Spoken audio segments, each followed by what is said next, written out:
इस कार्यक्रम के प्रसारण पुण्यार्जक हैं श्री राजेंद्र प्रसाद जैन, श्रीमती ममता जैन, श्री प्रशांत जैन, श्रीमती दिव्या जैन, पारस जैन, श्री भरत जैन, श्रीमती सौम्या जैन एवं समस्त परिवार मुंबई। यद्यपि केवल ज्ञान की दृष्टि से हम सोचते हैं तो सामान्य केवली और तीर्थंकर केवली में कोई अंतर देखने को नहीं मिलता, किंतु मोक्ष मार्ग के नेता के रूप में तीर्थंकर को ही स्वीकार किया जाता है। और जिन्होंने पूर्व भाव में तीर्थंकरों के पाद मूल में षोडश कारण भावना के माध्यम से तीर्थंकर प्रकृति का बंद किया है, विश्व कल्याण की भावना जिनके अंदर निहित होती है और उसके माध्यम से ही विश्व का कल्याण भी होता है। 24 हुए हैं वर्तमान संबंधी, भूतकालिक भी 24 तीर्थंकर और भविष्य संबंधी भी 24 तीर्थंकर हुआ करते हैं। इस प्रकार भूत, वर्तमान और भविष्य के अपेक्षा से त्रिकाल 24 ही मानी जाती है और अतीत अनंत काल में इस प्रकार की 24 ही अनंत गुजर चुकी हैं। उसके उपरांत भी संसार ज्यों का त्यों विद्यमान है, क्योंकि संसार में जीवों की संख्या अनंत के रूप में बनी रहती है और इसी संसार से पार होते हुए भविष्य में भी अनंत तीर्थंकरों के माध्यम से जीवों का कल्याण होगा। तो आज के तिथि के दिन वासुपूजनाथ भगवान, जिनका जन्म और तप कल्याणक की तिथि के रूप में आज आप लोग मना रहे हैं। जन्म तो प्रत्येक संसारी प्राणी का होता आया है और अतीत में अनंत बार जन्म हुआ, मरण को भी प्राप्त किया है, किंतु जन्म की सार्थकता सिद्ध नहीं हो पाई। मनुष्य पर्याय का मिलना दुर्लभ है। दुर्लभ होते हुए भी उस मनुष्य जीवन को धर्ममय बनाने के लिए धर्म के शरण में जाने की आवश्यकता पड़ती है। संसारी प्राणी संसार में अनंत काल व्यतीत होने के उपरांत भी उसे मोह के कारण ही पर वस्तुओं से वह आकर्षित होता चला जा रहा है, वैराग्य प्राप्त नहीं होता, क्योंकि जब तक वस्तु का स्वरूप दृष्टिगत नहीं होता तब तक वैराग्य संभव नहीं है। और वासुपूजनाथ भगवान ऐसे 5 तीर्थंकर हुए जिन्होंने संसार में प्रवेश नहीं किया। जन्म होने के उपरांत, बाल्य अवस्था व्यतीत होने के उपरांत युवा अवस्था आ जाती है तो संसार का प्रभाव पड़ने लग जाता है और उसके कारण संसारी प्राणी संबंध जोड़ देता है दूसरे के साथ, और वह संबंध राग के साथ होता है। किंतु पंच बाल यति के रूप में 5 तीर्थंकर हुए हैं जिन्होंने संसार में प्रवेश नहीं किया। संसार का स्वरूप उन्हें ज्ञात हुआ। अन्य तीर्थंकरों को संसार का स्वरूप ज्ञात नहीं था, ऐसा नहीं कहना चाहता, किंतु सम्यक दर्शन के माध्यम से संसार का स्वरूप समझ में तो आता है, श्रद्धान का विषय भी बन जाता है और श्रद्धान के बल पर ही सम्यक की उत्पत्ति होती है। इसके उपरांत भी श्रद्धान का विषय अलग है और त्याग का विषय अलग है। त्याग करना बहुत कठिन हो जाता है। सम्यक दर्शन प्राप्त करना सरल नहीं है, किंतु सम्यक दर्शन उत्पन्न होने के उपरांत भी वृषभनाथ जैसे जिनकी आयु 83 लाख पूर्व की सुनते हैं, 84 लाख पूर्व की, और 83 लाख पूर्व तक वैभव के बीच में रहे, उन्हें वैराग्य उत्पन्न नहीं हुआ। और वासुपूजनाथ भगवान मल्लीनाथ, नेमिनाथ, पार्श्व प्रभु और महावीर ये 5 बालयति के रूप में आते हैं। इन्हें संसार से भीति बहुत जल्दी हुई ऐसा लग रहा है, क्योंकि संसार वैभव मिलने के उपरांत भी उसका उपभोग नहीं करने का जो भाव है वो बहुत उज्ज्वल भाव होते हैं। श्रद्धान के माध्यम से बोध हो जाता है संसार का क्या स्वरूप है, मोक्ष का क्या स्वरूप है, पुण्य और पाप का क्या स्वरूप स्वभाव है, इसका परिज्ञान तो हो जाता है, किंतु असंयम की भूमिका से ऊपर उठने के लिए बहुत परिश्रम पुरुषार्थ करने की आवश्यकता है। ज्ञान होने के उपरांत भी त्याग की ओर कदम बढ़ना बहुत कठिन होता है, और उसमें भी वैभव मिलने के उपरांत भी उसको जीर्ण तृण के समान समझ करके प्रतीति में आ जाता है, तो वह उपभोग करना नहीं चाहता है। मिलने के उपरांत भी उसके प्रति उपेक्षा का भाव जागृत होता है। यह बिना वैराग्य और बिना संयम के संभव ही नहीं है। इसलिए वासुपूजनाथ भगवान बाल ब्रह्मचारी के रूप में रहे। इसी प्रकार सुनने में आता है कि स्वर्गों में इंद्र भी होते हैं, अहमेंद्र आदि भी होते हैं, किंतु उसमें जो लौकांतिक देव होते हैं वे ब्रह्मचर्य के रूप में रहते हैं, ऐसा आगम में मिलता है। उन्हें एक विशिष्ट संज्ञा मिली है, देवर्षि, देवानाम ऋषि। देवों के बीच में ऋषि के समान उनकी मान्यता है। ऋषि का अर्थ वे साधु नहीं हुए हैं, किंतु वहाँ पर वैभव मिलने के उपरांत भी शुक्लेशा उनकी पाई जाती है।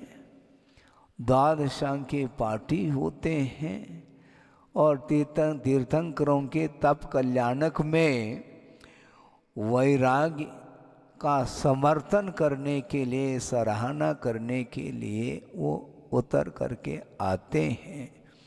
वे विषयों में डूबते नहीं और 8 सागर की जिनकी आयु होती है। सोचो, वहाँ पर सागरोपम आयु तक रहने के लिए उन्हें समय मिला हुआ है और वैकृक शरीर है, दिव्य शरीर है, कोई कमी नहीं है वैभव की, किंतु उसके साथ संबंध रखने का भाव नहीं होता।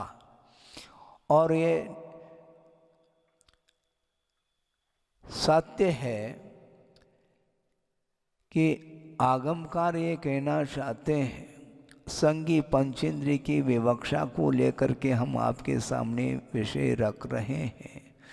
गुरुदेव का भी यही कहना था कि संगी पंचेंद्रिय की जो चेष्टाएं होती हैं वे सारी सारी चेष्टाएं मन मूलक ही हुआ करती हैं। जो कुछ भी पदार्थ के साथ संबंध रखना होता है उसके पूर्व में मन में ही भाव जागृत होता है, तब कहीं जा कर के उन पदार्थों के साथ संबंध जोड़ा जाता है।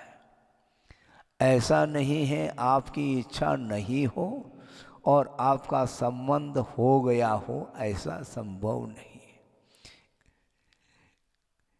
कई लोग कहते हैं, बच्चे भी आते हैं, युवा भी आते हैं, महाराज हमारा भाव तो संसार में प्रवेश करने का नहीं था, किंतु जबरदस्ती मेरे साथ हुई है। अरे कैसे जबरदस्ती हो सकती है आपके साथ? जबरदस्ती आपके साथ होती है मान लो, तो वासुपूजनाथ भगवान के साथ भी तो जबरदस्ती होनी चाहिए थी। मल्लिनाथ भगवान, नीमनाथ, पार्श्व प्रभु और महावीर, ये 5 जो बालयती हैं, इनके साथ भी माता पिताओं का आग्रह है होना चाहिए था। नहीं, संभव नहीं। आग्रह के कारण ये कार्य नहीं होता, स्वयं की इच्छा रहती है। बिना इच्छा के किसी भी पदार्थ के साथ संबंध हो ही नहीं सकता, और यह संयोग है, और संयोग संबंध करना चाहता है संसारी प्राणी, और राग पूर्वक ही संबंध जोड़ देता है। और जोड़ने के उपरांत जब प्रगाढ़ता राग में और जो है बढ़ोतरी होती है, फिर बाद में उन संबंधों को छोड़ना भी मुश्किल हो जाता है। किंतु कुछ ऐसे भी तीर्थंकर हैं, संसार में प्रवेश करने के उपरांत भी कालांतर में उन्हें वैराग्य हो जाता है, तो उस वैभव को छोड़ करके वन की ओर विहार कर जाते हैं। वैराग के लिए कोई घड़ी आती नहीं कहीं से, किंतु वैराग के क्षण का अर्थ है जिस क्षण में वैराग्य हुआ वही क्षण वैराग के लिए कारण है, ऐसा माना जाता है। कोई प्रतीक्षा नहीं की जाती वैराग्य हो जाएगा, ऐसा नहीं। छोटे छोटे निमित्तों के माध्यम से भी वैराग्य उत्पन्न हो सकता है, होवे अनिवार्य नहीं। 83 लाख पूर्व तक वृषभनाथ रहे, क्या उनके लिए वैराग्य के कोई भी निमित्त नहीं मिले हैं क्या? एक बाल सफेद ने देखने में आ जाता है तो वैराग्य के लिए वह कारण बन सकता है। और इधर कह रहे हैं महाराज, प्रेरणा, प्रेरणा क्या वस्तु है? किसी को हम प्रेरित कर सकते हैं क्या? हम निषेध नहीं करना चाहते हैं, कथनचित प्रेरणा काम में आती, काम कर जाती है, किंतु जिसका उपादान तगड़ा है उसके लिए छोटे छोटे वे निमित्त प्रेरणाप्रद हो सकते हैं। बादल आसमान में छा गए और क्षण भर में विलीन हो रहे हैं, वो भी आपके वैराग्य के लिए कारण बन सकते हैं, किंतु बन सकते हैं, बने अनिवार्य नहीं। इसलिए गुरुदेव ने एक प्रसंग पर कहा था, किसी महाराज ने उनके सामने जिज्ञासा रखी होगी कि महाराज मोक्ष मार्ग की ओर बढ़ने के लिए प्रेरणा देनी चाहिए कि नहीं। प्रेरणा का निषेध नहीं करना चाहते हैं, किंतु प्रेरणा क्या वस्तु है इसको समझने की भी बड़ी आवश्यकता है। और इसका समाधान गुरुदेव ने बहुत ही सटीक समाधान उत्तर ये दिया कि देखो मोक्ष मार्ग में प्रेरणा की क्या आवश्यकता है, क्योंकि जिसने जिन लिंग को अंगीकार किया है, दिगंबरत्व को स्वीकार कर लिया है, वीतराग मुद्रा को धारण कर लिया है, अब कौन सी प्रेरणा दें मोक्ष मार्ग पर बढ़ने के लिए? सबसे बड़ी प्रेरणा तो यही है। इसलिए जब तीर्थंकरों को वैराग्य हो जाता है तो वो वन की ओर विहार कर जाते हैं, किंतु उनके साथ साथ कई राजा महाराजों को भी वैराग्य हो जाता है। वो प्रेरणा नहीं देते, आना हो तो आ जाओ, हम तो निकल रहे हैं, हम किसी की प्रतीक्षा नहीं करना चाहते हैं, क्यों क्या पता वैराग्य हुआ है वापस लौट ना जाए। वैराग्य बहुत कठिन होता है। हाँ, एक प्रसंग सुनाया था गुरुदेव ने, आपके सामने रख रहा हूँ कि देखो परिवार है, और परिवार तो आप जानते हैं एक व्यक्ति का थोड़ी होता है।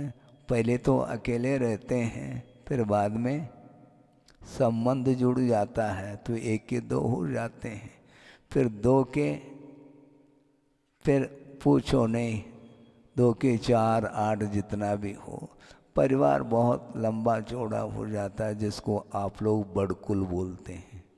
बड़ा कुल का अर्थ ही बड़कुल होता है। तो इसी प्रकार परिवार में पति पत्नी दोनों हैं, और दोनों को किसी कारण से वैराग्य हो जाता है, और वैराग्य होने से दोनों निकल जाते हैं। संभव है पत्नी को बाद में हो गया हो पति के निकलने से, खैर बाद और पहले से कोई प्रयोजन नहीं, और वो दोनों निकल गए हैं। पति आगे आगे जा रहा है और पत्नी भी पीछे पीछे जा रही है। सड़क से वो गुजर रहे हैं, और बीच में ही कोई ऐसा पदार्थ उनको देखने में आया, चमकीला, आप समझ रहे होंगे, गोल्ड हो सकता है और डायमंड भी हो सकता है। और उसने देखा और झुक करके पाया कि ये डायमंड है, तो उन्होंने सोचा मुझे तो वैराग्य हुआ है, पत्नी पीछे से आ रही, शायद संभव है वैराग्य समाप्त न हो जाए, उसके ऊपर धूल फेंक देता है ताकि वह देखने में ना आए। किंतु पत्नी देख रही थी दूर से, पतिदेव कमर झुका करके कुछ कर रहे हैं। पूछेंगे संभव है वैराग में कोई कमी आ सकती है। उन्होंने पूछा क्यों, क्या बात है, कुछ कर रहे थे आप? कुछ नहीं कर रहा था, कुछ तो कर रहे थे। एक चमकीला पदार्थ था,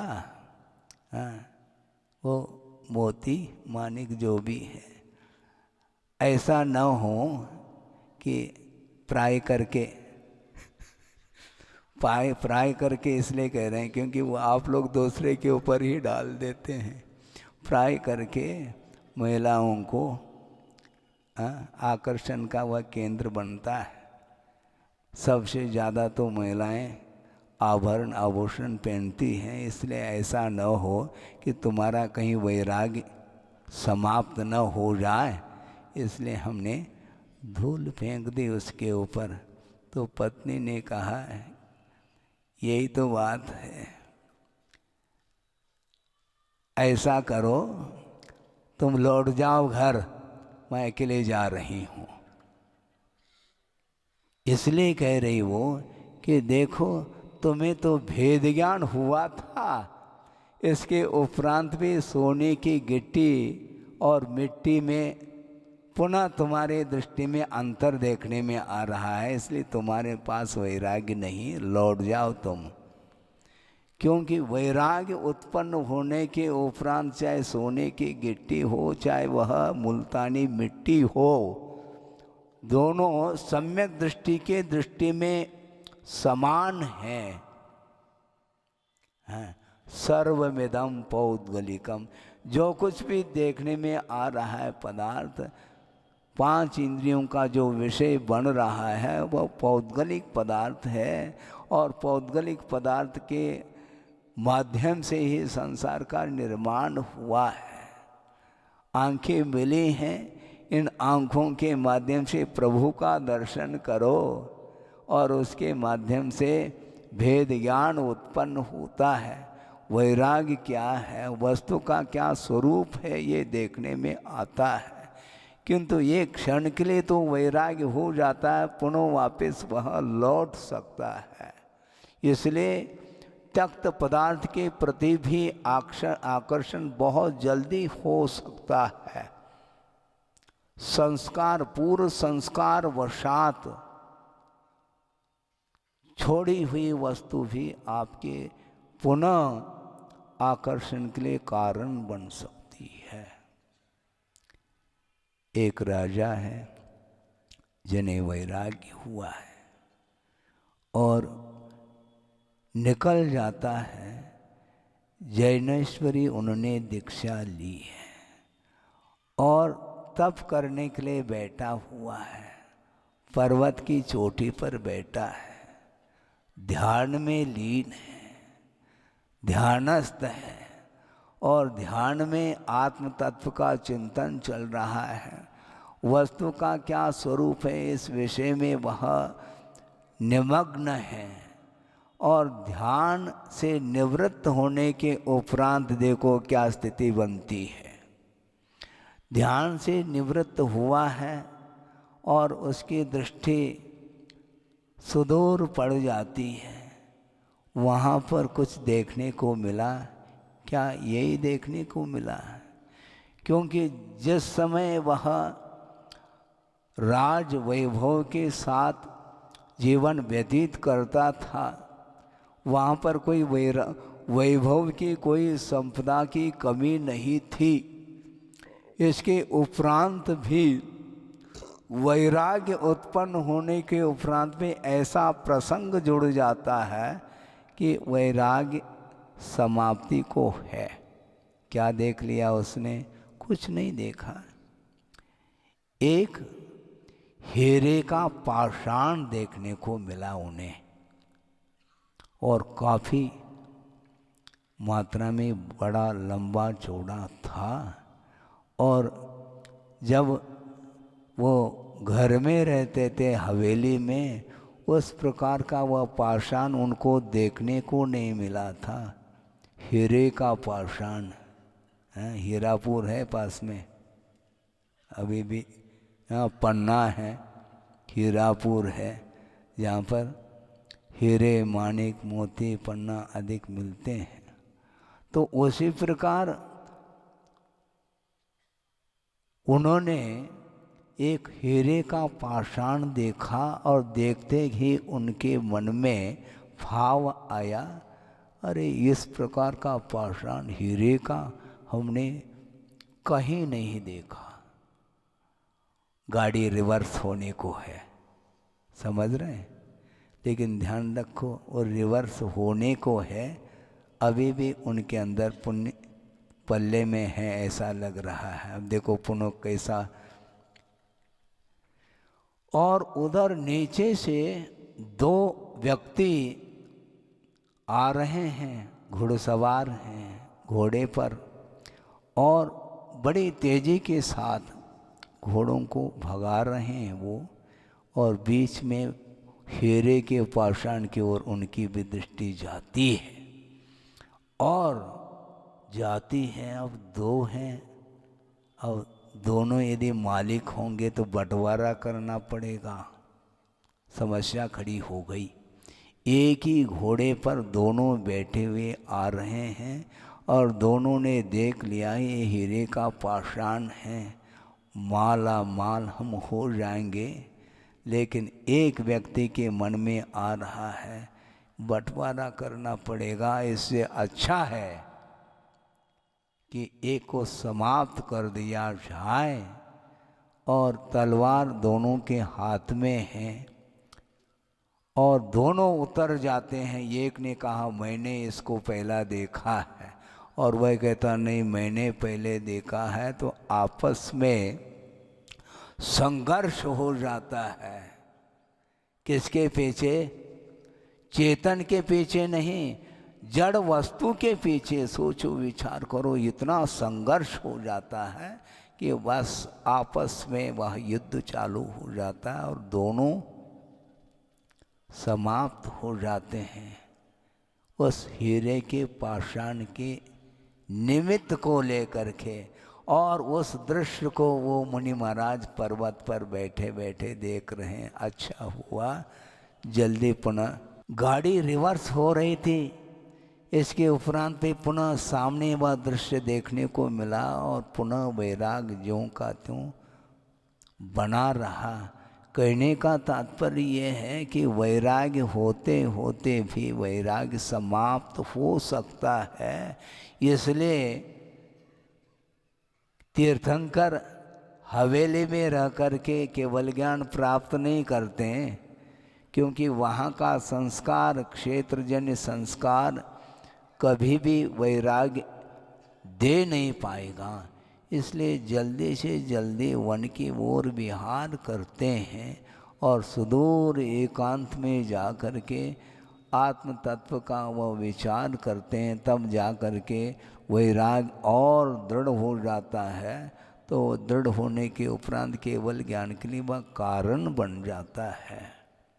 सोचो विचार करो, निरंतर प्रभु की आराधना करते हुए भी, स्तुति पूजन अर्चन आदि करने के उपरांत भी वैराग्य प्राप्त हो ये अनिवार्य नहीं है। इसलिए अनिवार्य नहीं है कि पूजन करते समय जो भावों में पवित्रता रहती है, उज्ज्वलता आ जाती है। इसलिए हमेशा मन को संयत बनाने के लिए बहुत अच्छे द्रव्य क्षेत्र काल आदि का समागम करना आवश्यक हो जाता है। तीर्थंकर होने के उपरांत, दीक्षित होने के उपरांत भी वैराग्य उन्हें हुआ है, तभी तो उन्होंने संयम को अंगीकार किया है, जिनलिंग को अंगीकार किया है। इसके बाद भी तत्काल केवल ज्ञान हो अनिवार्य नहीं है। मन को और संयत बनाने की आवश्यकता है। और 1000 साल लग गए किनको? वृषभनाथ को। और भी जो तीर्थंकर हुए हैं उनके लिए भी काफ़ी समय लगा है। होगा केवल ज्ञान अंतर्मूर्त में ही है, किंतु केवल ज्ञान अंतर्मूर्त में होते हुए भी ध्यान की भूमिका तक पहुंचने के लिए 1000 साल वृषभनाथ को लग गए। और 1000 साल छठा सातवां गुणस्थान में अप डाउन करते रहें। फिर बाद में जब ध्यान हो जाता है, शुक्ल ध्यान, उसके माध्यम से केवल ज्ञान उत्पन्न होता है। और केवल ज्ञान जो होता है वह मोहनी कर्म के क्षय के बिना संभव नहीं। और मोहनी कर्म का जो क्षय होता है वह बिना साम्य भाव के संभव नहीं है। समता के बिना केवल ज्ञान उत्पन्न नहीं हो सकता। इसलिए शिवचंद्र आचार्य ज्ञानार्णव में लिख रहे हैं कि साम्य भाव की क्या महिमा है। साम्यमेव परम ध्यानम प्रणीतम विश्वदर्शिवी तस्यैव व्यक्तये नूनम मन्येयम शास्त्र विस्तरः।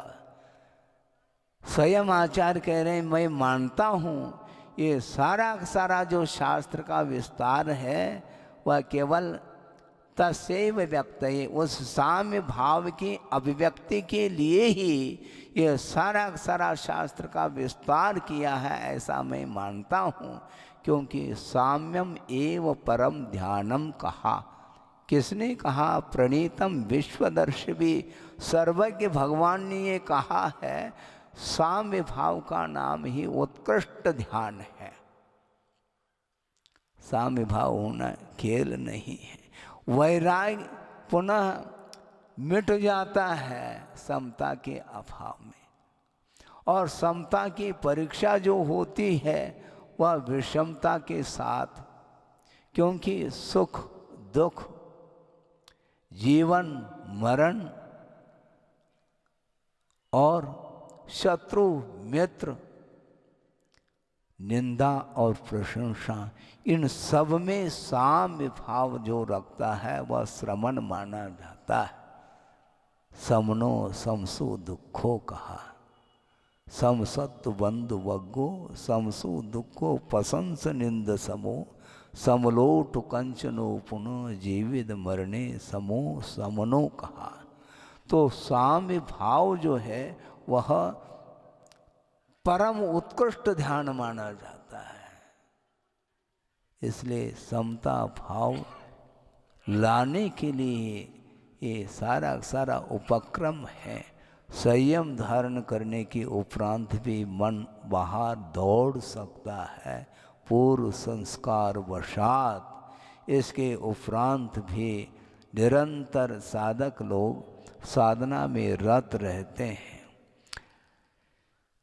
सोचो विचार करो, भव भवांतर से वैर लेकर के आए हैं ऐसे क्रूर जो पशु होते हैं, वे भी इस समता की छवि वीतराग मुद्रा को दे करके उनका वैर समाप्त हो जाता है।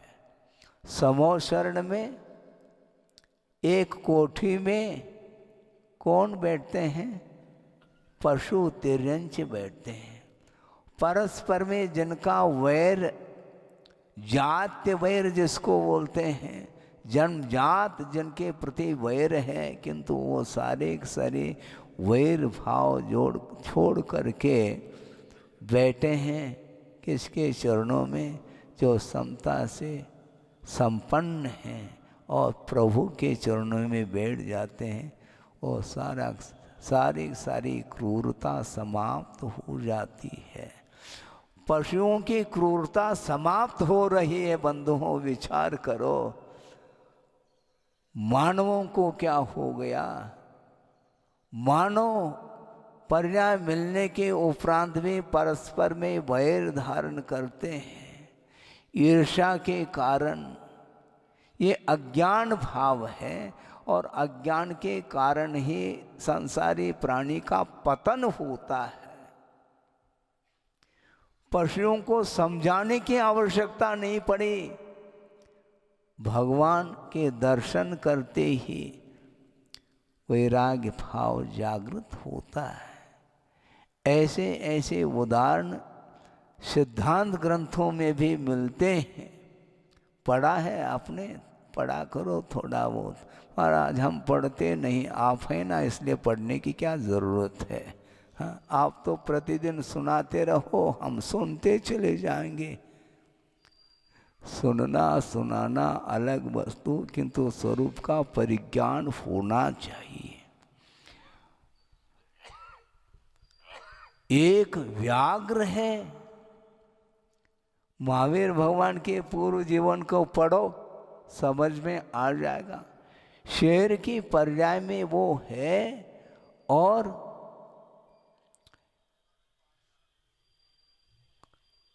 क्रूर वृत्ति वाला वह व्याघ्र, और एक हिरण का भक्षण करने के लिए उसने वार कर लिया, शिकार कर लिया, पछाड़ दिया उसको, और वह सामने मृत पड़ा हुआ है हिरण। और संयोग की बात है, आकाश मार्ग से 2 चारण ऋषि मुनि महाराज संयोग मिल जाता है, तुरंत उसकी ओर दृष्टि जाती है, संबोधित करते हैं, तुमने ये क्या किया? ये अनर्थ तुमने क्यों किया?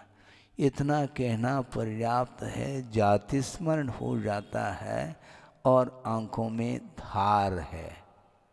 सामने वह मृत पड़ा है हिरण, क्रूरता के साथ भक्षण की दृष्टि से उसके ऊपर हमला किया था। और जिन पंजों के माध्यम से शिकार किया था उन्हीं पंजों को जोड़ करके और आंखों में अश्रु धारे भगवान, ये बहुत बड़ा अनर्थ मैंने किया है, ये अज्ञान का भाव है। तो उन्होंने कहा ये अज्ञान छोड़ो, अनंत काल से यही करते आए हो। और इतना पर्याप्त था उनके लिए, ऐसा थोड़ी कि घंटों घंटों तक वो उपदेश दे रहे हैं, ऐसा कुछ नहीं है। और उपदेश क्या वस्तु, वैराग्य के लिए 2 शब्द चाहिए, 200 की कोई आवश्यकता नहीं पड़ती। और पर्याप्त हो गया, जाति स्मरण हो जाता है। और उसने ये संकल्प ले लिया, अब शेष जीवन में मैं किसी भी प्रकार से किसी भी परिस्थिति में हिंसा नहीं करूँगा। मांस का जो भक्षण करता था जीवन भर, जिसने मांस के माध्यम से जीवन गुजारा था, अब शेष जीवन में मांस का त्याग कर देता है और शाकाहारी बन जाता है। बंधुओं ये ध्यान रखो, शाकाहारी बना, इसके उपरांत भी एक और कदम आगे बढ़ जाता है। क्या? अब शाकाहारी बनने के उपरांत भी अब हरा हरा घास मैं नहीं खाऊंगा, और सूखे पत्ते, हाँ, उसके परिवार वाले आ जाते हैं, वो भोजन कर नहीं रहा क्योंकि हरा भरा घास भी उसको रुच नहीं रहा है।